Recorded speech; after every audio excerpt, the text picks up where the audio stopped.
a dream. I'm in love with the lights. This is not just a game. This here is my life. Put the cameras on me, yeah, yeah. Put the cameras on me, yeah, yeah. Put the cameras on me, yeah, yeah. Put the cameras on me, yeah, yeah. I'm coming clutch, no stick shift. Ozone is my way. Hello, everybody. Live from a beautiful summer's day in Koreatown. Even though we got 2 days till summer starts, it is the Ozone. I'm your host, Omar Miller. I'm here with my brother, Terry Miller. How goes it, Mr. Green? I'm green. I'm keeping it green. My carbon, my strong moves, and a great carbon footprint. All green, all green. Ernie, how you feeling? Ernie's feeling good with no microphone. Well, folks, Dallas Raines lied to us today. He said it was going to be cloudy, but it turned out to be a beautiful day. Wow. So nice, a nice, perfectly warm 82-degree temperature, Batman. And I am, for one, pumped up and ready to go. Ladies and gentlemen, I just wrapped season 5 of Ballers, and I'm very happy about it. I got an exciting season coming up for you guys. I think we're going to be dropping in around, I don't know, Labor Day, something like that. They haven't told us the exact release date. But I'm fired up and ready to go. And hopefully we'll be more consistent for you now because I'll have some more time. And we have a lot to cover. So we're going to stop messing around and get straight into it. First and foremost, if you hadn't heard, there's a new sheriff in town. And his name is Kawhi Leonard. And he plays for the tournament champions known as the Toronto Raptors. Ladies and gentlemen, you heard here live on the Ozone a prediction from a caller that the Raptors would beat Golden State in 5. It did not happen, but it almost happened. And it happened in 6. And there's somebody here who wants to hear the Icons eat his words. Because the Icons said that Kawhi Leonard could never do what he did. Ladies and gentlemen, let's make it. Let's hear the call, and we'll go from there. Yes, sir. Put some respect on Toronto Raptors' name. Oh, Terry, I need you to stand up and salute the Canadian flag. I don't want to hear anything about cats were injured.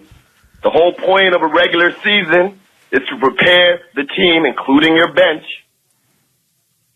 for a worst case scenario. You get fouled out or you get injured. That's on Steve Kerr. It's unfortunate what happened to KD. It's unfortunate what happened to what's his face, Klay Thompson, but it was on Steve Kerr to prepare them for the playoffs. The bench wasn't prepared. They dropped the ball. Y'all have 3 stars. We have 1. Might I mention, this is the first NBA championship team that has a team where not one player on the team, from the starters to the bench, was drafted higher than 14 in the first round. Good point. Unprecedented, man. Give it up. Put some respect on Toronto Raptors' name. Salute the flag. I need to see it. I'm watching. Come on, dog. You gotta love the Ozone listeners. I really appreciate that. That's my man Bochy from Toronto. Listen, he's been saying it all year. I see a flag on the side of the New York Giants hat that you're wearing. Terry saluting the flag because he's still a proud American. But that's a salute to you, my friend, because you called it. And truth be told, they showed up. You had some good information there. I did not know that they were the first team to never have a player drafted higher than 14. Right. Even some of the players weren't drafted. Yeah, and that's really impressive when it comes to the teamwork aspect. It's also what we talked about a little bit earlier, which was these guys were playing for a cause. They were playing unified under the banner and flag of Canada, which is a very diverse and inclusive place. But they were also playing, we had several guys who lost family members or, people in their lives that they had a deeper meaning to play for. And that goes a long ways. Now, I have a plate full of words. Would you like to eat them, Icons? No, of course not. What a surprise. This is like when Trump doesn't win the election next time and he won't leave and everybody will act like they're surprised. Well, what am I supposed to give Kawhi? Put up decent numbers, but Kawhi had, like I was arguing before, had a better support system than LeBron James. Stop. He has awesome. What are you talking about? Fred VanVleet? Goodness. Siakam? My goodness. Even Kyle Lowry showed up. Kyle Lowry almost had a triple-double in the last game. But you know what? And I'm not even. Because one thing I want to correct the caller on is you said you guys have 3 superstars. You've never heard me be a Golden State Warriors fan. I'm not a Golden State Warriors fan. I don't know where you guys came from. I'm just a fan because they're from the Golden State. But the Bay Area stand up. But I want to say that Golden State is not my team. You know what I'm saying? Yes. But the thing of it is that when I see the champions go down, I want to see the champions go down, being somewhat of full strength. It wasn't just that Klay Thompson got hurt or just that, KD was hurt, but then you had Boogie that's halfway. You got Kevin Looney that I don't even know how Kevin Looney was even playing. I don't either. But that's ridiculous. Yeah, that's pretty. Honestly, that may be the most impressive basketball. And you can see that he's grimacing while he's running down every single step that he takes. And they're banging on him. I know guys that have broken their collarbone in the baseball field that can't even it's breathe. the worst pain that they've ever had in their life. Yeah. So you know what? Props to Toronto because got to give them props. They won. Did their thing. They beat who was there, and I'm glad that that somebody dethroned them because I'm not a Golden State Warrior fan. I'm glad the way they dethroned them. I'm not glad the way they not the way meaning that they were that they were beat up. Yeah, that's my only problem with that series. But it was very entertaining. They played with heart. You beat the Warriors, but as a team. But we can also see that when the players play, when they become halfway full strength, meaning the Warriors, that I didn't see that Toronto could get it done. I didn't see that. Yeah, I don't agree. No, I don't agree with you. Because when Kevin Durant played, everybody acted like, oh, yeah, see, told you. The game wasn't out of hand by any means when Kevin Durant they had a 12 to 15 point lead. Which is nowadays in basketball is not a big lead because the game swing. Yeah, but the games don't swing with the Golden State Warriors. They didn't have a 12 or 15 yes, point they lead. did. No, they did. Yes, they did. But no, they didn't. Look at the score. The game was a lot tighter than that. No, not when Kevin Durant was in the game. And if Kevin Durant probably could have played a little bit more, but he started feeling froggy on that leg. And he shouldn't have, because he was basically sitting out there at the 3-point line and wetting him up. He could have played a little bit more. He probably could have lasted longer in the game, but he started trying making moves in the second quarter, in the second half. He started making cuts. I saw bad work from the trainers. Yeah, no question. Because not just for letting him play, but because I saw ice putting ice on him. I don't understand why you would put in the game. Yeah. I got to keep it warm. I'm not trying I don't need to cool down the inflation right now. The inflammation right now. Come on, man, you tighten me up. Yes, exactly. That's what happened. I tighten people get out of line. I tighten them up. I tighten you up too. You guys are going to see what that's about. We got the pleasure of spending an afternoon with Evander Holyfield and Riddick Bowe. And this was some of the best comedy ever. We're going to awesome sauce. Yeah, we're going to cut that stuff together for you guys. You guys are going to hear some great. Man, some great banter amongst the champs. But continuing along those themes, I never would have thought, this is kind of off subject, but on subject. I never would have thought that by not making the playoffs, LeBron James' legacy could be more clear. Yes. And that's exactly what happened. Because what you saw was how impossible it is to beat teams pretty much by yourself. Right. And we watched LeBron James beat that Warriors team, the best version of that Warriors team, by the way, not the one with KD, the best version when they used to move the ball, when they won more games than anybody in history. And I won't say he was by himself because he had his team. Yeah. He was down 3-1. And we saw how he imposed his will on the series and the game. Every game. And the numbers were game. A berserk. Video game, NBA Jam. Crazy numbers. He's on fire. He's eating up. Yeah, so it was. I thought that was amazing. And not only undeniable to see because you have to juxtapose when you're talking about LeBron James, who really is kind of always the MVP, even if he doesn't win it. When you make the finals 9 years in a row, when you see that and you see how much Steph Curry struggled in the finals. And this isn't the only finals where he struggled, but you certainly saw him struggle. Why did you feel he struggled in this finals against when he was alone? Yeah, he put up big numbers. He had almost 30 points a game in the finals. He put up the one game where he put up 47. Outside of that game, I'd like to look up his numbers because I didn't feel like his impact was that of an MVP by any means. And beyond that, I have an unpopular take. Which I put on Twitter during the game, which is Steph Curry, and you've heard me say it here before, Steph Curry plays more bad basketball than any great basketball player that I have ever seen in my life. And I'm not just saying that because they lost, because I've felt this way back even when I actually did like the Warriors, when they had Monta Ellis the year before they became good is when I really liked the Warriors. And he's loose with the basketball. His feet are slow still. But that's him. This is him, and it's great because he's able to overcome all that to still be effective. But in a situation like this where the team isn't there in full to help him, it became more and more evident because if we're going to be honest, Fred VanVleet and Kyle Lowry ate his lunch. If you look at the trade-off of what he puts up versus what they put up, I'm not seeing an MVP type player. But you're talking about also a guy that's playing major minutes. Crazy minutes. What out supports. This is why LeBron James is an anomaly. Because I agree with that. You don't see him popping his Achilles. You don't see him getting tired. He'll play the whole game. He'll do whatever he has for to 7 games. Yeah, for 7 games. And we watch a guy like Steph Curry, KD, and all these other guys break down.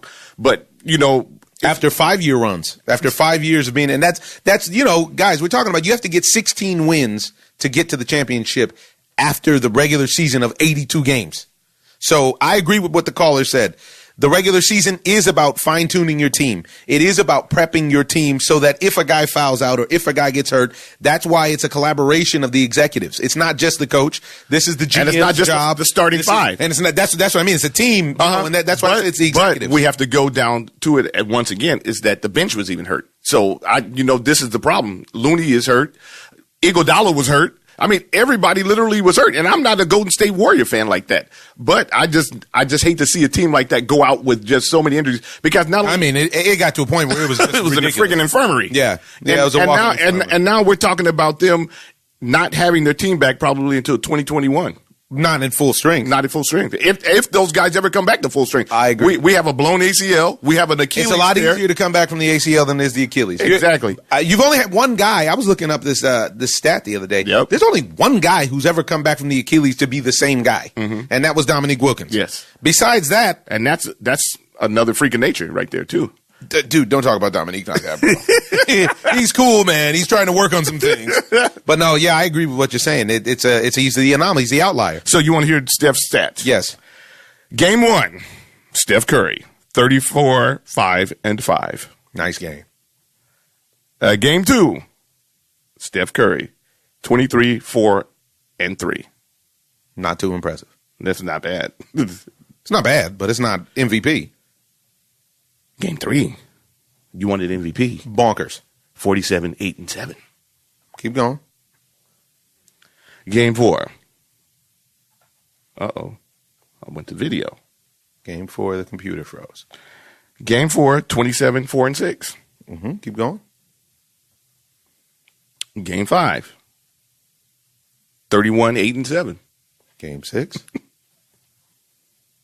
This is where I think he snuck the joint up, maybe. He didn't actually sneak the joint up. He'd be 21, 7, and 3, and that's Klay Thompson going crazy. They wouldn't have won that game if Klay Thompson wouldn't have got hurt. All the coulda, woulda, shouldas in the world don't. Klay had 30 points. And Klay, as I've stated for years now, I felt like is the best warrior. He's the best warrior. He really is. He's the ultimate warrior. And when I get you off the spaceship, I'm going to stand on Alliance of Adonis. Man, I miss the wrestling clips. Oof, love them so much. The promos. No, but Klay was 30 and but 30 and 5. But the numbers that you're leaving out here, which is where you're talking about having a bad finals, are the turnovers.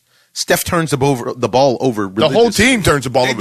They do. But and Draymond, I think Draymond was the leader this time. No, he may have been the leader in turnovers. What I'm saying is the leader of the team. The problem is the problem of the team. Yeah, but not only that, the problem with Steph turning over the ball is that he's the point guard. This is what I'm saying. This is what I mean. He's got to protect the basketball, and his job has become score first, and it needs to be protection first. And I'm going to tell you something else. They gave you a little bit of CompuBox on these numbers because I saw Steph Curry turn the ball over 4 times, and then all of a sudden they said, Steph Curry, there's his second turnover. I'm like, wait a minute. I watched him throw the ball away. They had 16 turnovers in Game 5. Okay. But the turnovers are a problem, and this is what I've always said about them in general. Even when they play great basketball, the thing that when they're almost unbeatable is when they're playing great defense. But the issue that I have with them is that they always allow the other team, they allow the other team a window to win. And you know what? Kawhi Leonard understands the fundamentals of basketball, and he was able to execute just like when we're talking about injuries, coulda, woulda, shoulda. I don't think that Warrior team that won it all beats that Spurs team where they sent out Zaza Pachulia to hurt him in that. Zaza was in this thing. Everybody getting there like the spirit of Zaza was on the scene. No, because when I look at it, when I go back and look at the stats, what game is this? Kawhi 23, 8, and 5. It was Pascal Siakam in Game 1, 32, 8, and 5. Marc Gasol 20 and 7. Yeah, but this is a team game. This is what's beautiful about what they were able to do. And also, there's a lot of non-quantifiable stats about the impact that Kawhi has on the game on defense and also on leadership, because there's some other stuff that I saw him do, which is where you see the teams like the Rockets make bonehead plays where they actually have the lead and they pull up for three. And they give the Warriors a window. Oh, they're going to do that. Kawhi, no. Kawhi was able to play smart basketball. You got anything else on this topic? Because we got to move on. We got a lot to cover today. No. All right. So congrats, Toronto. Oh, Canada. Our special guest for today is actually going to make a call in, and it is another Canadian. I know she's going to want to talk about the Raptors winning. It is world champion, 8-time world champion and WBC belt holder, Jelena Mrjinovic, and she's fighting out of Edmonton in her 51st fight this Saturday. And she's going to come on and talk about the fight and where you can watch it and so on and so forth. Just thinking about that on the Canadian front.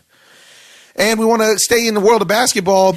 All right, it got done, finally. After Magic Johnson departs, after Luke Walton departs, after everything, after the season, after Gorbachev dies, and finally, Anthony Davis is a Laker. And Rob Pelinka is either Seth Lloyd.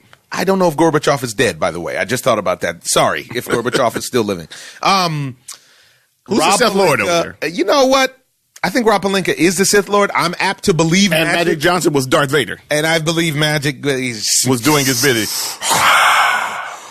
Luke, I am the basketball. You know what's hilarious is the French version says, Je suis ton père. Oh, boy. Oh, boy.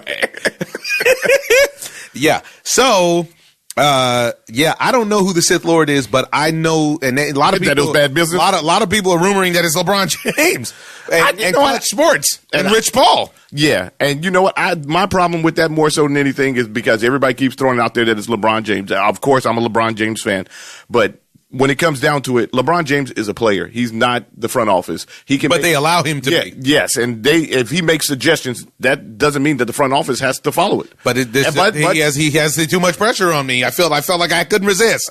Right, I couldn't resist giving away my whole team for one player and my draft. Who doesn't play that much? Yes, and my draft. Now he puts up ridiculous numbers when he plays. Video game numbers when he's playing. But now we're going to find out, was he not playing? Were those days of load management, soreness, was that just because he didn't want to be in NOLA? Or was that because he's actually super fragile? Oh, it wasn't. At the end, it was because he didn't want to be in NOLA, but the NBA threatened him and threatened fines that if he didn't play because he was healthy, that they were going to fine him an astronomical amount of money. So that's why he did started playing again, because they were holding him out. But interesting. Yeah, but the problem is that you can blame LeBron James, but at the end of the day, it's on the Genie Buzz and Rob Pelinka and all of them. Owners of the team. Yes, they're the owners of the team. So you can't go around and say LeBron James, this is LeBron James' fault. Players, for some reason, vision it's skewed when it comes to putting a team together. Yeah, you can't see it, and you're on the ground. You need to be elevated a little bit, right? And for some reason, everybody let Kobe run the team, and now it looks like LeBron might be running the team. And you don't get, because they tried to bring in Tyronn Lue. What's funny is that it never ends up, for some reason, working out. Never let a Shaquille O'Neal run the team. Right. You never let a Magic Johnson run it, or a Kareem Abdul-Jabbar run it. Right. No, I mean Magic when he was playing. Right. You know what I mean? Magic did do that to a certain degree because he ran a couple of guys out of town. Who was a Norm Nixon and somebody. He did. Yeah. But I feel like there's certain guys, for some reason, it's never the big man. It's always the guard that they let run the team. I don't know what that is. But that position, though, it's the quarterback. And it's really not. Because if you have the dominant big man, you will win. Yes. That's just all it comes down to. But the flash and dash comes from the guy who's pushing blowing the ball. Yeah. That LeBron, that no-look blowout pass. They love that. So do you feel like they gave up too much? Way too much. Brandon Ingram, Josh Hart, Lonzo Ball, 3 first-rounders, and the piece that nobody's talking about is, plus, the Pelicans have the option of swapping 2 more picks with the Lakers at any point in the future. It's terrible. Bad business. I mean, that's a lot. That's a lot. He's one player. Brandon Ingram has shown so much. Shown a lot of potential. I mean, Alonzo Ball's showing a lot of potential. Yeah, both of these guys are a collective 40 years old. Right. the guys are kids. Throw Josh Hart out there. Josh Hart is the second best player that was in that deal. Brandon Ingram, I just wouldn't give him up. I would give up Kuzma before I can give up Brandon Ingram. Brandon Ingram can do everything. It's funny because the Lakers this time, we're going to end up seeing, depending on how it shakes out, which one of us went the right way, because I said that a long time ago that I liked Kuzma over Ingram based on where they are now. Mm-hmm. Because I like Brandon Ingram has insane potential. But where they are now, I feel like Kuzma is better now. Kuzma's more suited to win now, to be a compliment now. And it seems like the Lakers thought that. But then again, who knows what the Lakers were thinking, because they gave up. I think I got to go to New Orleans, too. I think they traded some of the Angelinos in the deal. You know what? But Kuzma is an outside shooter that they need. He's a sharpshooter, so he'll be able to shoot. But Brandon Ingram actually can, create his own shots off the dribble. Yeah. Brandon Ingram can go inside. He's outside. He can carry the ball. Brandon Ingram, he hasn't shown that he's fragile. He's been hurt maybe once. He's been hurt a couple of times. He has a blood twice. clot. He's got a blood clot. I don't think that he's fragile because you have blood clot. That comes from the homie DVD. DVT. You're flying around all the time. I mean, you can get it. Yeah. Well, you can get tightened up. It comes. That's what I do. You get a lie, I tie people up. But Bubba said to tighten you up. You guys are going to love it when you see it. Anyways, my take on it, I do feel like the Lakers gave up too much, only because, one, the Pelicans are stacked, but two, I need to see if Anthony Davis is going to play more frequently. Right. Talking about somebody that seems fragile, it seems like he's the fragile big man, and that's always dangerous. Well, what's dangerous to me more so than anything is a player making demands. It's like you just don't want to. You don't want that guy in your locker room. It doesn't seem like that would be conducive to winning, but you are capitulating to LeBron James, who you capitulated to get him to come here. Right. So, they have the same agent. So yes, you know what I mean. Yes. It's a consistent. They're moving in the same direction. I actually feel like it's sick because I feel like it hurts the league more so than anything, because all these superstar teams that are getting put together are hurting the smaller markets, and it's bad for the game. So now they're talking about going to get Kemba Walker. They're trying to get Kawhi, but Kawhi said he wants to go to the Clippers. And then you're talking about who else was it that they want to get? They want to get Jimmy Butler. So you're going to have Jimmy Butler, LeBron James, and Anthony Davis. This is absurd. This is ridiculous. But then again, that Sixers team is pretty absurd too, as is, with Tobias Harris and Jimmy Butler and them, and they couldn't get it done. Yeah, but these are like well above average. Because no, these are exceptional. These are all top 10 players. Yes, in the league. Yes, and it's ridiculous. I don't know. Basketball is very difficult to watch, and in the way that people play basketball now, with the shooting and the pulling up from 50 feet and blah blah blah, there's just so much. You go to the cup, then you kick the ball out to shoot a three. If you pass on a layup, I pass on a layup, which is like wow, which is the kind of stuff that the coach used to kick you off of the team for. Yeah, and okay, so that's that. But then when you watch it, and it's all, to a sense, it feels like that's a rigging of the game. Because again, you guys have heard me say it a million times. I went on the Undisputed and said to Skip and Shannon, never in my life do I want to play with guys that I can't beat. And I never have seen the guys where I feel like, I just can't beat them. And that's what Kawhi is doing. Retool with my squad. That's why Kawhi, to me, that it seems like that's why Kawhi is saying, I'm not coming to the Lakers. I agree. I admire that. Yeah, and it's also what he said in Toronto. Mm-hmm. Like, you know what? I can beat the best team in the league. And that was Milwaukee. Yes. And then once I handle them, I got work for Golden State. I know how to beat them. I actually know how to beat them. I have come on, man. He beat Milwaukee. This run that he just made, you can't say enough about it. And he beat Golden State. And he did it all with humility. Yes. That says a lot for that young man. It's about that young man. I salute. I'll salute Kawhi Leonard, Jack. It's an LA All-Star, homeboy. And he got it done. And now, to me, this makes the NBA awards that are coming up completely meaningless. Really. I wish they could find a different way to like order the schedule of these things. Mm-hmm. I don't care if they vote James Harden MVP. I don't care if they vote Giannis MVP. We all saw who the MVP was this year. Right. And he actually, low-key, should get some sort of award for trusting his own body and trusting the voice inside of him, because last year when the Spurs ran him down, when they told him that he could play, he was like, said, no, I don't feel right. I can't play. And everybody ran him down. It sure did. And he's got, literally has the last laugh. He's got the hardware. He's ringed up, and he's about to get crazy paid, and he's going to live wherever it is he wants to live. It's all good, in Toronto? I don't know. Although I had somebody text me and show me a picture and say, hey, Kawhi's daughter just enrolled in our school up here, eh? I think it's a good sign. So they're on Kawhi watch, kind of like how LA was on LeBron watch before. And that usually is a telltale right there. That is. You got to get your kid. Get your kid in the you gotta school. Get your kid enrolled. I can't move him. Here's the thing is that he's literally the biggest athlete in an entire country immediately. And whatever it is that he would lose from moving, he will make up 20 times over in endorsements. The guy will never, ever buy a meal, drink, house, car, whatever it is. They will supply it for you in the country of Canada, not just in the T-Dot. He's got 40 million fans. There's not one Canada's person. A beautiful place. It's beautiful with beautiful people. Yes. Very beautiful Nicest people that I've ever met. Really solid people. They even let you cut in when you're driving. You don't have to cut. You can slow roll in. Oh, no, get in, eh?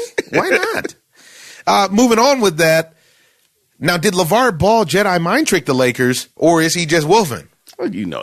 I always wanted him to go to New Orleans. I always wolf. That's why I said I didn't want him to go there. Because I knew they would do it. And those who know that you can switch gears with me anytime. LeVar making it appropriate innuendo. I don't know how it I don't either. I didn't tell it. To me, I feel like low-key that could be the perversion of society that decided to make that. I can't roll with that one. Me neither. Because I watched the clip and he was like, okay, I can roll with it. You know, it wasn't like, I can roll with it. But that's what they saw. That they saw. I think that there's another situation, though, where they're trying to shut down. You know, they want him to not be a thing. Right. They want LeVar Ball to disappear. And that's why they're sending him to New Orleans. Exactly. And they still can't hold him. So they're talking about all kind of trades going on, though, right now. So Lonzo Ball might not even end up in New Orleans at the end of the day. And New Orleans apparently is getting a lot of action over this number 4 pick potentially as well. New Orleans is stacked, by the way. Because they're going to get Zion. And now Julius Randle's going to cut, which says to me, he must not like the Lakers. He must not like Brandon Ingram, Lonzo Ball, and Josh Hart. Because he's like, man, these dudes coming back again. Because Julius Randle put up dumb numbers. And I don't care if they're getting Zion or not. Julius Randle is a proven NBA product. Right. Then he's going to give you, dumb 18 numbers. and 14, whatever it is that he gives you. Yeah. Gives you nice numbers. Said that, I think the New York Knicks are dipping their toe in there. Might dip their toe in that, brother. Man, the Knicks are playing games in general. In life. They always play games. Yeah, that's what they're just not interested in winning. It's disappointing. But if Lonzo, if they trade again, they're saying that he might end up in Phoenix. Right. Which is where the other place that LeVar said he wanted him to go. Yeah. I don't know where he's going to play in Phoenix.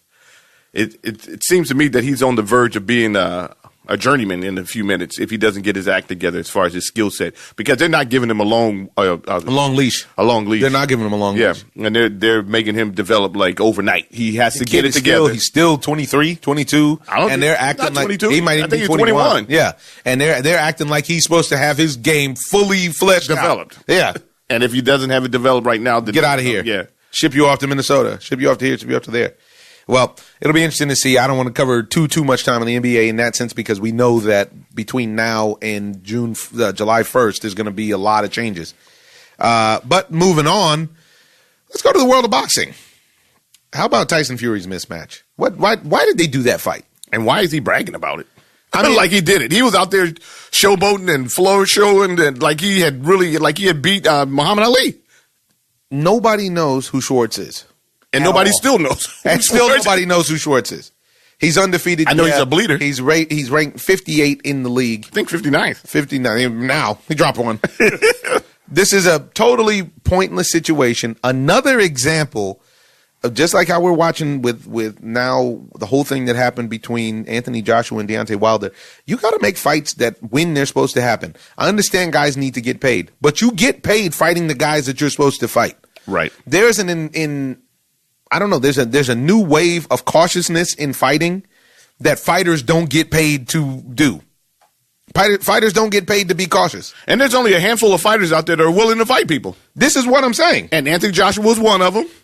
Sean Porter is another one. Triple G is another one. Earl Spence is one. Canelo. And after that, I mean, and I'm looking at a lot of cherry picking. Manny. Yeah, Manny fight anybody. I keep waiting outside for you. Oh, don't do it. Yeah. Tighten you up. I really don't appreciate that fight. I did not watch it. I saw some highlights. I couldn't waste my time on that. I couldn't do it. I'm addicted. I had to watch it. I couldn't do it. I can't do it. You're gonna have to face it. Yeah, you're addicted to love. I'm addicted to sports. I couldn't do it. But what I did watch was Triple G knock out Steve Rolls. And I have to say, that Canadian was game. Yeah. Rolls came to fight. He came out to fight. Gennady looked like he had a little new twist on his game style. Twist, but that was the first fight with Jonathan Banks. So that was the very first time, and you take some time to get tweaking it. He looked good to me. He looked good to me too. He looked like he had a little ring rust, of course, is to be expected. But Rolls got clocked. Yeah, he got clocked. Rolls came to fight. He really did. Rolls came to fight, and I appreciate that. I always appreciate a fighter that comes to fight, and he came to win. Let's say that. He didn't come there to run. He didn't come to a track meet. He wasn't, afraid of the boogeyman. No. He came out there and he got knocked out. But what can you do? Well, most of the people that he fight do. The majority. Yes. The majority. What was it, like 87%? Maybe? Yeah, something like that. Might even be higher. Yeah. Right on the top of the dome. On the chin, too. Yeah, he domed him up, then he chin. Did plus dome. Yeah, we going to go to sleep tonight. Yeah, this was serious business. And along those lines, this weekend we got a fight coming up that I am interested in because young Charlo, or lighter Charlo, is going up against Jorge Cota. And this is his first time that he'll be fighting since he lost his belt. And I think he's going to be really, really hungry. I think he's hungry. It's just that this is another problem where you go and get a quality opponent to face him that he really didn't have the whole time to prepare for. I mean, because the other fighter got hurt, dropped out, and then you pick up this guy. This guy's, he looks like he's legit. Yeah, he's a quality opponent. It's not a layup. Right. We're going to see what happens because this is actually a very key point to, this is a very key time for the Charlo brothers, but especially for Jermell. Right. After that, since they're putting so much on a loss. Which doesn't mean anything. And that division has been completely shook up because J. Rock Williams beat up on Jared Hurd. Yeah. And then your man Harrison took his belt. So I'm surprised that Harrison wasn't the immediate rematch, and I don't know if he got hurt or if they just decided that he needed another fight, in between. We'll see. We'll see what happens. But I know that all these guys need to learn and see that you better start making the fights that you're supposed to make. Or you lose your cheese. And this is where the problem is with Deontay Wilder and Tyson Fury celebrating Anthony Joshua losing as if they beat him. Tyson Fury did not. Don't throw Tyson Fury. No, Tyson Fury has been coming out lately talking slick. And I haven't heard him say. I haven't heard him talk reckless not like Deontay. Deontay Wilder is speaking like he beat Anthony Joshua, and he's the most happiest guy to ever lose $100 million that I've ever seen. Wow, that you've ever seen. You lost $100-something million, and you are walking around here on television and radio and everything else and celebrating it. I don't understand. Man. I mean, if you have that much confidence in your skill set, step in the ring. You're in the fight business. Fight. And, I mean, that's a lot of money to celebrate losing. Yeah. And he's going back with Luis Ortiz. And I'm with Anthony Joshua on this because I remember when they asked him before his fight what he thought about it. And he said, what would you guys do to me if I said I'm about to go fight Povetkin again? Right. A guy I knocked out. He should clean his clock. He should, but I don't know if he will. I mean, what is going to happen is he's going to get more rounds. And this has been benefiting Deontay a lot, getting rounds with quality opponents. But he also might get more damage. He could possibly get. We're talking about the heavyweights. Anything can happen. And one thing that Evander Holyfield told us guys down there that was amazing was 10 years ago he sparred with Andy Ruiz, and Andy Ruiz put tips on him. And he told us this, and he said that he really made him think about retiring as far as even jumping out the ring. Yeah, I need to get out the game. He put tips on him. Yeah, he said he got the hands are fast, and he got Sting with it. Sting with it. Man. Good buddy. Man. Yeah, man. It's a great Sting story, guys. One time we saw Sting out and about, and I was really excited. And it was at an Oscars after party. And I was like, oh. And he looked at me like I was slithering around in rat feces. Disgust, mate. Full disgust. He looked at me and was like, Who are you, mate? Mate. Who let him in here? Who let the dogs out, mate? It was terrible. And it was funny. And all you were doing was trying to say, what's up? I just wanted to show love. What's up? I just wanted to show love. I just wanted to let him know that everything he does is magic. And he didn't want to hear it. But yeah, man, I don't know. I'm very interested to see what happens there. Yeah, I'm also interested to see if the Zone is going to get their act together when it comes to the judges, or if any boxing people are interested, because some of the fights, like on that Gennady card, had some suspect decisions. Once again, Yeah. it's just bad business all the way around. I don't think it's just the Zone. It's just boxing in general. It's just boxing. It's hard to get a fair shake. Unless you knock somebody out, you almost don't even have a chance of getting a correct decision. I mean, what's the percentage? That's the only time you can guarantee a correct decision. Right. What are the percentages of them getting it right? Like all of the cards. Really, Low. I would say that the greatest that we've seen recently was the Canelo-Danny Jacobs fight. Yes. They were on point. They were on point. I agree. But other than that, it's very, very. And I'm not even saying that my perspective is the absolute perspective. There's wiggle room. I can see, you have 1 round this way, 2 rounds this way. Okay, I can see that. But when we see these lopsided cards, it makes you. It's the reason that UFC was able to gain popularity in what boxing had was a monopoly, and it's because people are tired of seeing lying cards. We know what we're watching. Well, you don't know what you're watching, though, because you have these announcers that are brainwashing you with CompuBox and everything else. These guys are telling you that, this dude just landed 10,000 punches. Yeah. And I'm looking at it. I didn't see those 10,000 punches that he's supposed to land. Yeah. I'm watching the fight. I'm not going to be deceived by what I see. But they're telling me what you actually see. I don't believe in that. I want to watch the fight and be, what is it, subjective? Objective. Yeah, and whoever the company man is the guy that's going to get big upped on the broadcast. And CompuBox up. And CompuBoxed up, which is actually also important. Very important. All right, ladies and gentlemen, moving right along to our favorite sport, to a game so fine, it's played on diamonds. Ladies and gentlemen, Major League Baseball is in full swing now, and speaking of full swing, there's some new jacks coming up swinging the stick. Your Houston Astros brought up this kid Alvarez that cannot stop banging. Talk to me about this man. He's been toiling down there in the minor leagues. They didn't have a place for him to play, though. I'm not mad at the Astros because they're not one of the teams that actually hold talent down there for a long time so that they can't play. They just don't have a place. They didn't have a place for him to play. But through injuries and everything else, now they got a spot for the kid. And now he's going to be in there with George Springer, Altuve, Correa, Bregman. The team is on beast mode right now. And but Osuna just blew the game today, though. Yeah, I told you I don't really believe in Osuna. I never believed him in Toronto. I don't think he ever got it together, but he's got great stuff. Real quick, going back to boxing real quick, the fight that I missed that I wanted to talk about really quickly is that Andrew Cancio and Alberto Machado meet again this Friday on OZone. Okay. And there was a big upset in February of that fight. And this is Machado he was an enormous favorite, and he's trying to turn the beat around. I am very, very excited to see that fight on Friday, and also excited to announce that they finalized that Earl Spence-Sean Porter deal for the fall. Man, that's so tight. It's very, very tight. Man. Now, Earl Spence beat Kell Brook. Sean lost to Kell Brook. Exactly. But I don't really, those kind of. But with different styles. Yeah, with different styles. It's hard to say because I think that this is going to be the toughest test for Errol. I think so too. Yes. I think more than Kell Brook. Ooh, this is going to be. Kell Brook was damaged goods not to a certain degree, but it was a great fight. But it was a great fight. He was game. But he'd already got pounded by Gennady. And a lot of guys who fight him after you fight, against Gennady, you're not the same fighter anymore. Not to take anything away from Errol, but Sean is a guy who's going to be moving forward. He never stops coming at you. He's in crazy conditions. He stays in shape. So it's going to be a tough fight. It's going to be a tough fight. Sorry, just wanted to throw that in.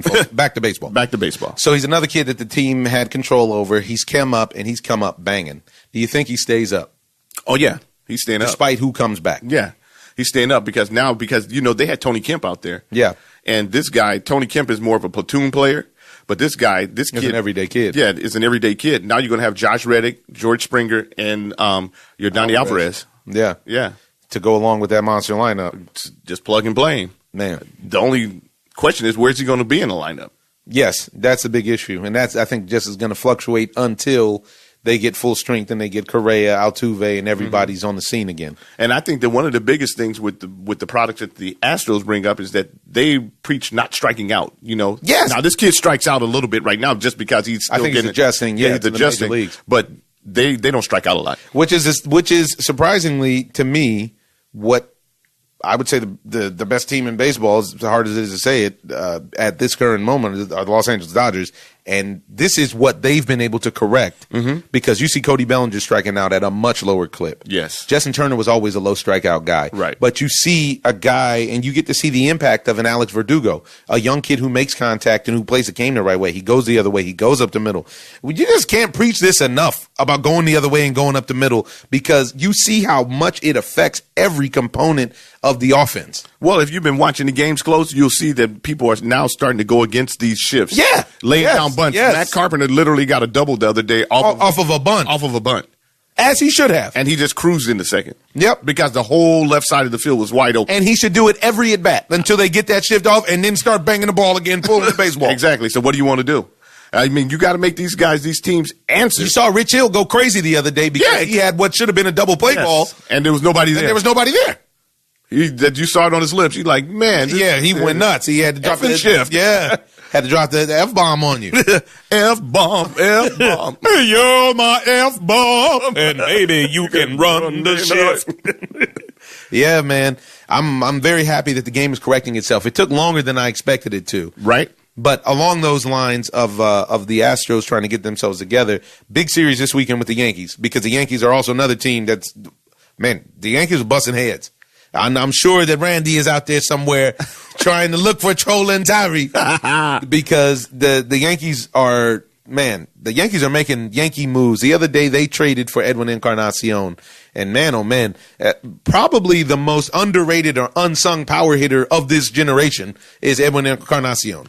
He gives you 30, 35 bombs every single year. He sure does. Since Cincinnati slept on him. Once he got off of Cincinnati and got out from under whoever was trying to make him believe that he wasn't good enough. Right. Who was playing third base at that time?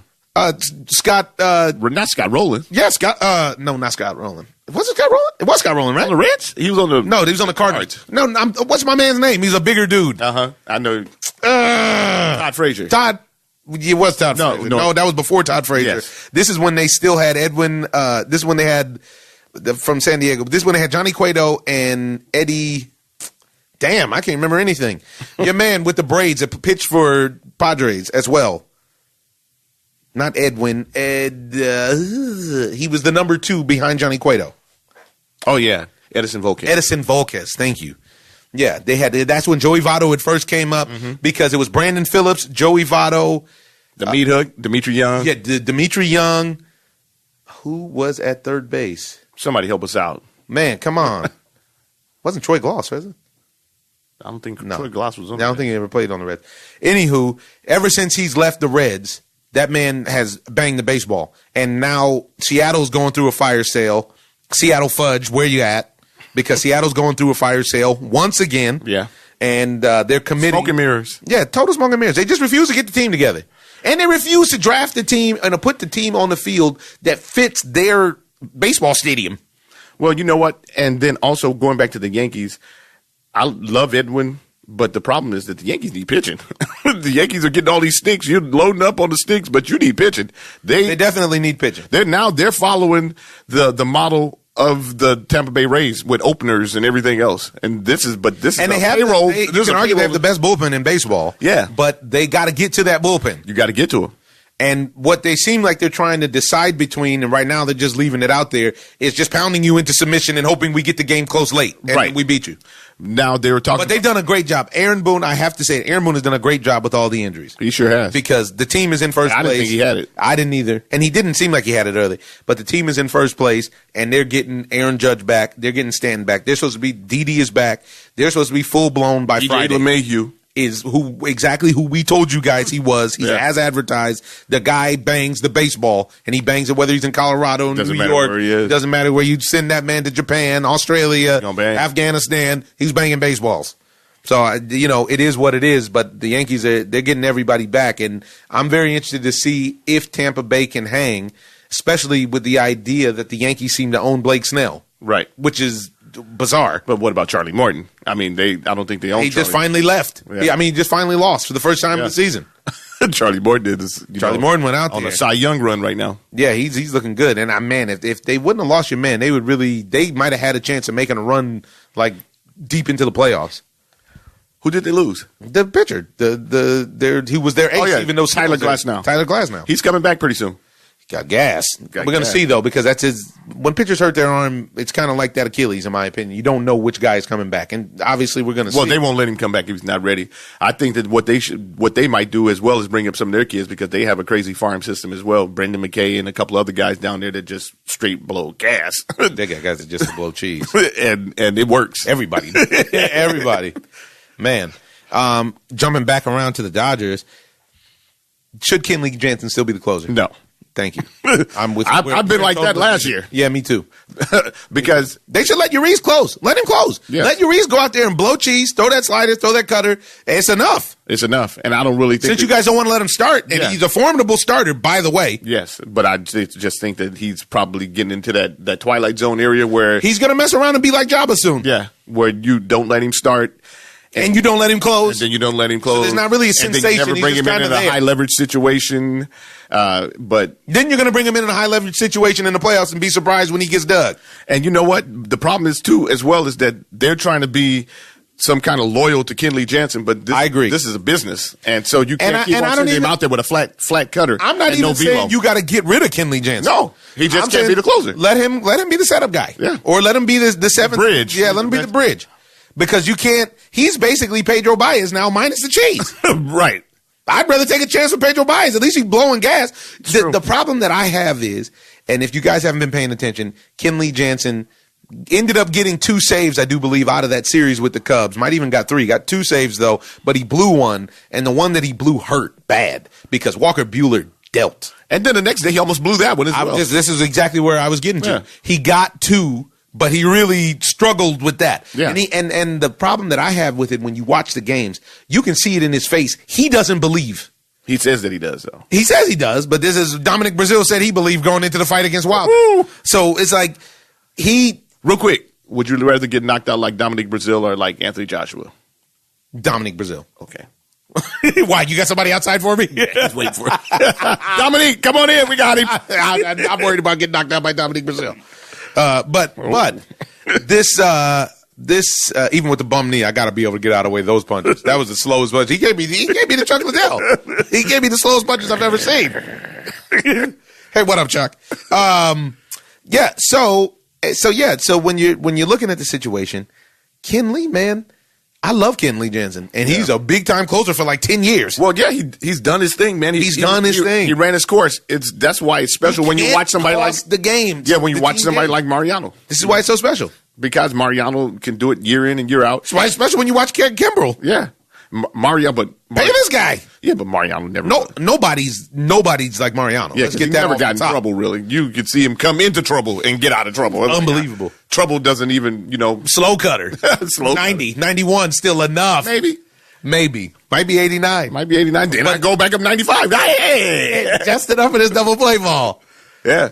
But Kenley basically has a flat cutter now, which is like a BP fastball. It's 90-91, but it's not moving at all. No bite. And his fastball, it has never been, because he's literally a former catcher. Yeah. So his fastball, he's always had a good arm, but his fastball is not an explosive fastball like that. Right. So that's why he used to be. Yeah, but that's why you can play it off of the cutter. Right. But now, since he's right around the same area and the cutter is not cutting, he's got a flat fastball. And he's trying to be too fine. Well, that's when you don't have it. That's when you try. Yeah, that's what I was about to say, because he knows he doesn't have it. So what he does is he tries to be too fine, and then you see exactly what happened with the Cubs. He hits Chris Bryant. He comes in a 1-0 game. He hits Chris Bryant, and he goes 2-0 to Rizzo, who hit the ball to Pasadena. Yeah.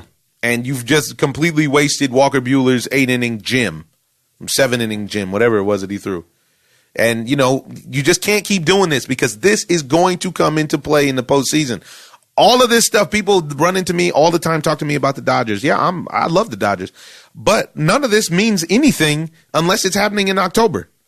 All of the home runs, all the high batting averages, all of this nonsense is all song and dance until there's another team celebrating on the field at Chavez Ravine, still hoisting up a championship banner.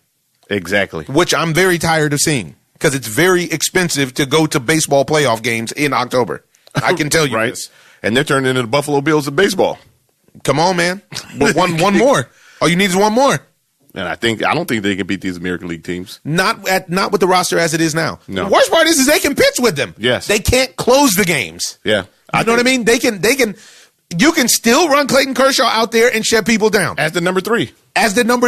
Hyunjin Ryu is the Cy Young, low key. Hyunjin Ryu is shutting people down. And I don't care who comes. Everybody's getting shut down. Wow. Walker Buehler still got cheese for you. Yeah. He's starting to get his game together. Starting to tighten his game back up. Looks like he's getting his confidence back. It is. And that's a problem for the for the offensive players. But they don't have a bullpen. Even Rich Hill I can't even front on Rich Hill. You never can front on him, but he doesn't get it done when you need him. This last year he actually did, and they pulled him out a couple times. You know what I mean in the playoffs. Yeah. So I can't. The problem is if you can stay up after 6-7 innings, you have to win those games in October. Right. There's just no two ways about it. And this is what the Yankees are going for. And this is a problem that you see the New York Mets have. I don't know what the Mets training facility is all about, but they need to change everybody because you go to the Mets bullpen and you become a bum. I have Edwin Diaz on my fantasy team. There has not been a better closer the last 2 years than Edwin Diaz. Edwin Diaz shuts the door. I mean, that kid was up in Seattle shutting the door, and it was cold up there. He was shutting the door in 45-degree games, 55-degree games. Him and Felipe from, what's his face, from Pittsburgh. Yeah. Yeah. Yeah. Vasquez? What's his name? Felipe Vasquez. Yeah. Yeah. But, I mean, now, whether it's if Edwin Diaz is good that night, George Familia is bad. If George is good, Diaz is bad. And then they got one more guy that sinks up the joint from time to time in the 7th.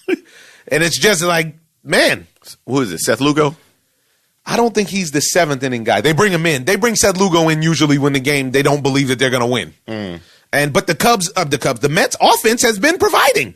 Pete Alonso is a one-man wrecking crew. This dude is out there swinging it. Yeah. Against everybody, too. Against everybody. And he can run. Yes. Nemo's doing his thing. I mean, they're getting clutch hits. I watch Robbie Cano just came back. You got Todd Frazier plugging and playing every now and then. You got Dominique Smith on the bench. And Dominique Smith is playing for a while. And left field. United. Yeah. Conforto's giving you Conforto. Yeah. Clutch player. Yeah.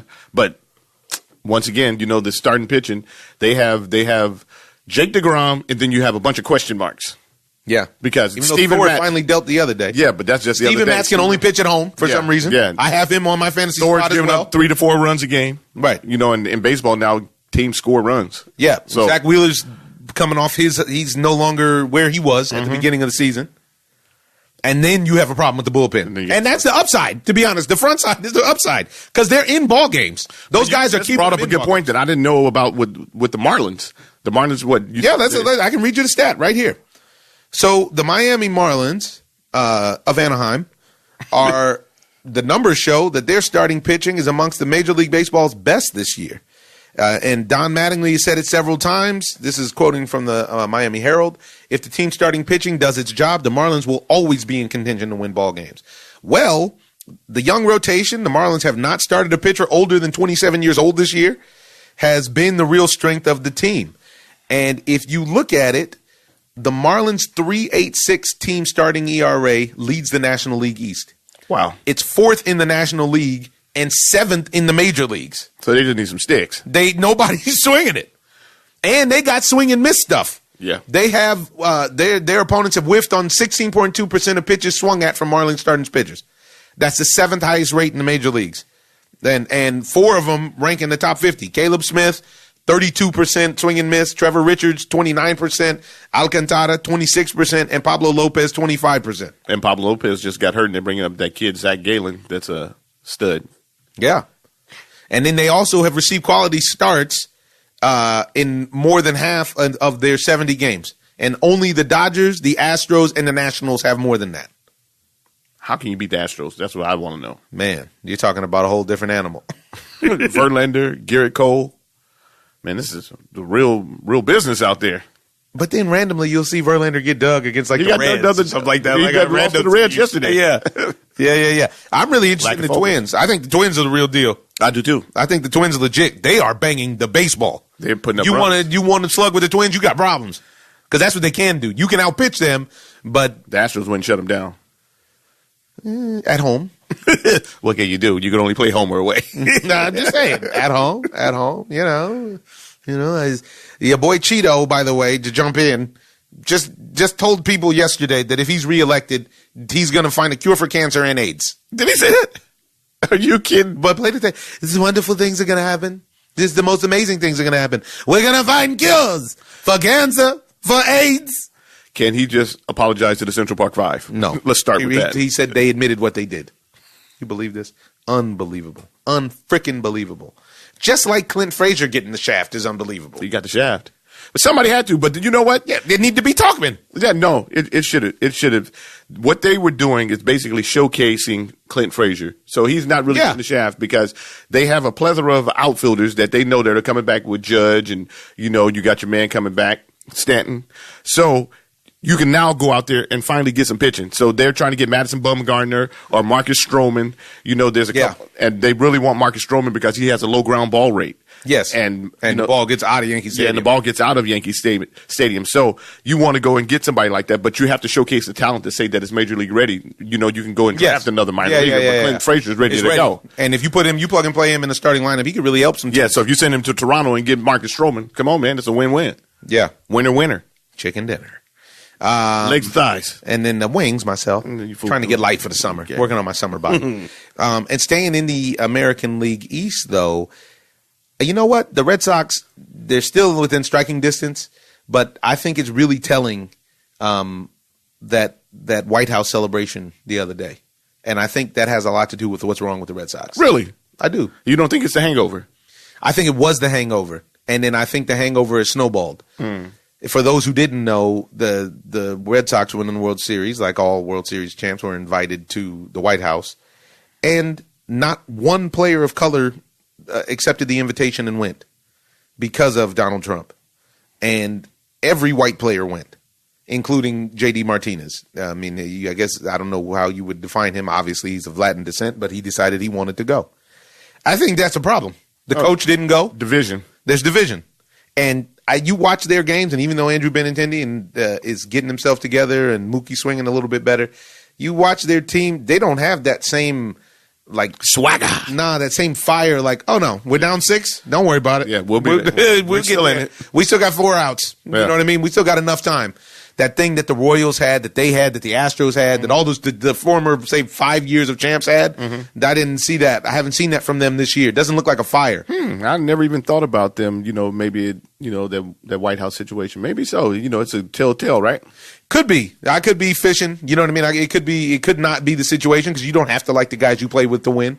But at the same time, baseball, you spend more time with those guys than any other sport. And last year, they all looked like they really enjoyed each other's company. Right. We sat right behind them in the World Series, and those guys were having fun. Right. And then if you have a division like that in the clubhouse where somebody's, he can't be empathetic to what's going on with the president and everything else, it's hard for me to sit trust you. Yeah, to trust you and sit there next to you. Which makes guys press. Right on the plane with you and everything. All that stuff.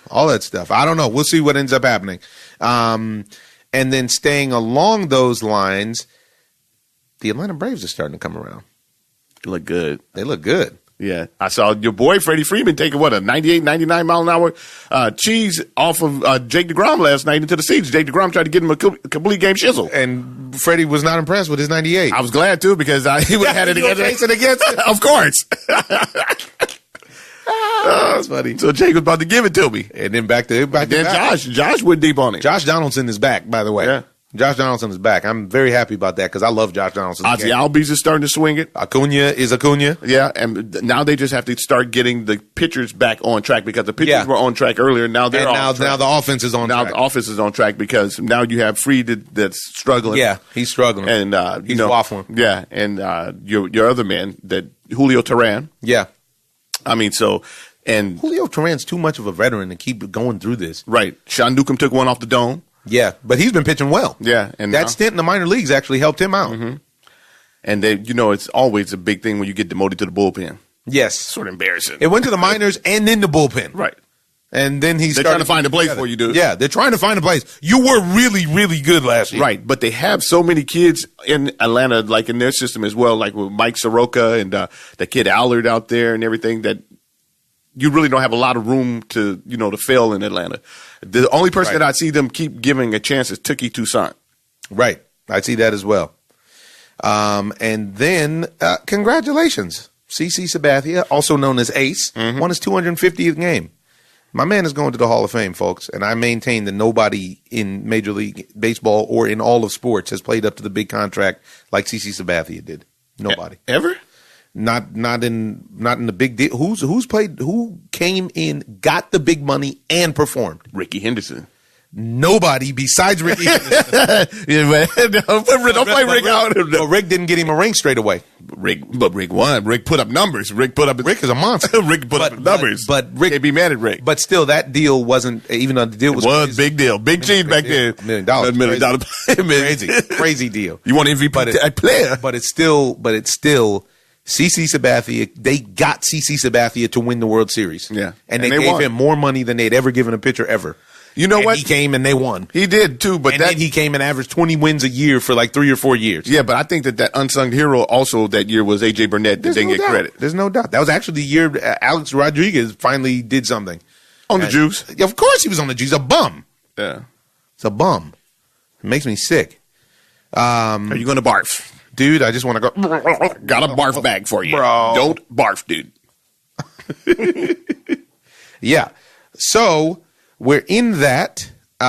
We're there. And I want to shout out to the person. I mean, people get mad when I say it. I say he's the best player in baseball, but how about I just say he's my favorite player in baseball? Shohei Ohtani hit for the cycle a little while ago last week, folks. It was so impressive. It's so beautiful to get him back swinging it. Right. Man, oh man. And it just takes a little time. I feel like the Angels are going to even get more out of him next year if they let him play. Both sides of the ball. Both sides of the ball. As a player, you want to play both sides of the ball. If you play both sides of the ball, well, especially when that's what you agreed to. Right. He agreed to that.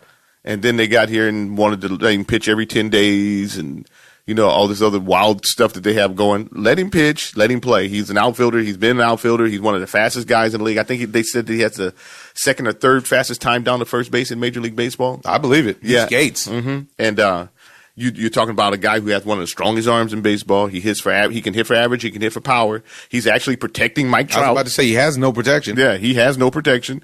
And he's swinging the stick, man. He goes the other way with authority. With authority. I would like to see him in the home run derby. Honestly, I don't, because I don't want to mess up his swing. I don't think you can mess up his swing. He's all about using that hip torque. He used that hip torque. And you watch. Speaking of hip torque, nobody maybe I've ever seen in life uses hip torque better than Eloy Jimenez. That kid is a monster. Wow, he went deep yesterday. I know. I got him on my team. Eloy is a monster. Eloy's coming around, and as soon as he can start making more contact, because you can see that the pop that he has on his bat is not like a fluke. So everything that he hits takes off. He knows how to drive through the ball. He does. And it goes way out. Like way, way out. But then, along those same lines, strangely enough, the next day, Jake Bauers hits for the cycle. Right. Haven't had anybody hit for the cycle all season. All of a sudden, you get back-to-back days. That's wild. From 2 DHs. It's wild. And the last piece of Major League Baseball that we want to cover, folks, is this near tragic, it is tragic, shooting of one of the greatest of all time to ever lace his cleats up. Right, and it's breaking news right now about that. I saw that. What's going on in the Dominican, by the way? Ortiz shooting result of mistaken identity. How about that? And it looked like it when you watch the video. David Ortiz, if you've been living under a rock, David Ortiz, also known as Big Papi, the slugger for the 3-time world champion slugger for the Boston Red Sox, was shot in his native Dominican Republic the other day. And his life was actually on the line. And they have video of the shooting. And when you watch, he's literally just hanging out, having a drink with everybody. Mm-hmm. A guy rides up on a motorcycle like it's New Jack City and then lets off a shot. Everybody goes down. And you can see the guy looks confused like, was that him? Like the guy that he was supposed to shoot. As they should have, the public tracked down the guy who's driving the motorcycle and beat the crap out of him. I mean, the crap. They pounded this guy, just straight mincemeat. And then they've now in total arrested 11 people and break the breaking news again. Yeah. Ortiz shooting result of mistaken identity. And it was orchestrated by a member of the Mexico's Gulf Cartel who remains on the run. This is bad news. He did not immediately describe a motive. Now, what they're saying off the top, if you look at it, you have all these American tourists that are dying mysteriously all over the island. Off that bad drink. Oh, they don't know what it's from, but Yeah. it's funny business. I tell you that much. And I can tell you this. I went to the Dominican Republic with Big Papi, and riding around with him is even more impressive than riding around Detroit with Eminem. Like, this guy is the king of the island, and people love him. And I can only imagine the level of betrayal that he feels, because you could see how he moves. He felt compelled for his charity to bring myself, other celebrities, and a bunch of major leaguers down every year to raise money for us to give money for children in the Dominican and in Boston who can't afford life-saving surgeries. This guy does the right thing. Right. And you could see by the way he moves when we were down there, he felt very comfortable and confident in front of his people. He's like, these are my people. Right. These people are going to protect me. And then for this to happen, I mean, when I first read it, one, I was concerned about his life. But two, I was like, oh, man, this is just a real heartbreak, a real heartbreak. And now we find out that it's mistaken identity. Man, that mistaken identity doesn't care anything about the fact that they had to take out his gallbladder. They had to take out part of his intestines. Right. That the bullet went through, literally, thank God it went straight through and didn't explode inside of him. But at one point, even though he was in stable condition, he was in critical condition for a while. His life was in danger. It's ridiculous. I mean. And kudos to the Boston Red Sox, by the way. Flying him back to the house. Come on, man. I need to get him back to the house. That's the man. Yeah. I wonder if he ran for mayor or governor, could he win out there? Right? I think he could, probably. Man, I wouldn't doubt it. I wouldn't doubt it. Yeah, so, prayers up to Big Papi, because, man, I hate to see the big fella down. Really, really just unbelievably mind blown by the situation. And our hearts go out to him. But, again, what can you do? So should the guys just stay away from their homeland? I mean, this literally could have happened anywhere. It could have happened anywhere, but you're not going to, in the States, I don't believe that you're going to have too many more. That's like the Wild Wild West or, the mobster days where you're riding through on motorcycles and stuff like that and shooting somebody. So I don't really think that happens really. Is the Dominican a third world country? I think we're going to go. I think we're going to go second world, because the other side of the island is Haiti, and Haiti is a third world country. Literally. Yeah. Yeah. And the only difference is skin color. Right. Is the darkness of the Haitians. They're black. And they speak French, and the Dominicans were conquered and speak Spanish, and yet they see themselves as superior to the people on the other side of the island, and the world sees them as superior. I wonder why the Haitians don't play baseball. Man, they can't even they have diphtheria, and they have 10 cities. old diseases Yes. that have been eradicated around the Right. world. They can't play baseball. They don't even have time to get. They're literally, it's a fight for survival. They're in a bad way, and you got all these governments that are constantly trying to beat them for their resources. Yeah. But moving on, just a quick news and notes. Rafael Nadal won the French Open for Got the him a 750th time. You can't beat him on clay. It's confirmed. Got him a dozen, gave it to team. But wanted to speak about going into Wimbledon. I got Djokovic in Wimbledon. Really? I got the Joker. But I think this is going to be the last year where it's only the big three. I think that these young guys are going to work on their game and get themselves together. There's a lot of young guys that are really good. Tsitsipas is really good. That kid Felix is going to come through. You still got Francis. You got Alex Zverev. You got guys that can play that I think are going to challenge the throne once you get off of these specialty courts. Mm-hmm. We're talking about three of the greatest guys to ever pick up a racket that have been dominating for 20 years now. And in Wimbledon, they're going to get to see Andy Murray. He's going to play doubles. Andy. I hope his hip holds up, man. That's really sad what's happening. Well, doubles is not as strenuous. Yeah, but I'm just happy that he got that dub. At least he got him a dub for the country. It's nothing like getting a dub for the country. It's so patriotic. Also, just one more quick shout out. Shout out to the St. Louis Blues for breaking their curse and from stopping Boston from being title town again. Ugh.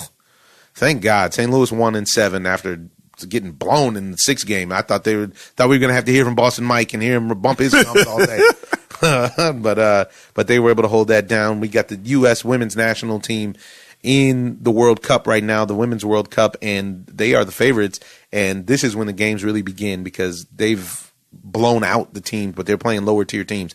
They play Sweden, I do believe it is, coming up the next, I think tomorrow or Friday. And this is when it's really going to start. They're going to see what they're made of and if they really got it. You got anything else to add? No. All right, folks. This is the OZone. Going to leave you with a quote from Isaac Asimov, actually. And he says, the saddest aspect of life right now is that science gathers knowledge faster than society gathers wisdom. Stay wise, folks. Listen to your elders. Pay attention. Do your own research. There's a lot of false information out there now. You have to really pay attention to what's going on in the world and let your spirit guide you, because we are truly all in this thing together. And as Muhammad Ali said, enjoy life because it's later than we think. I am your host, Omar Miller, and this is the OZone. OZone. I'm just living the dream. I'm in love with the light.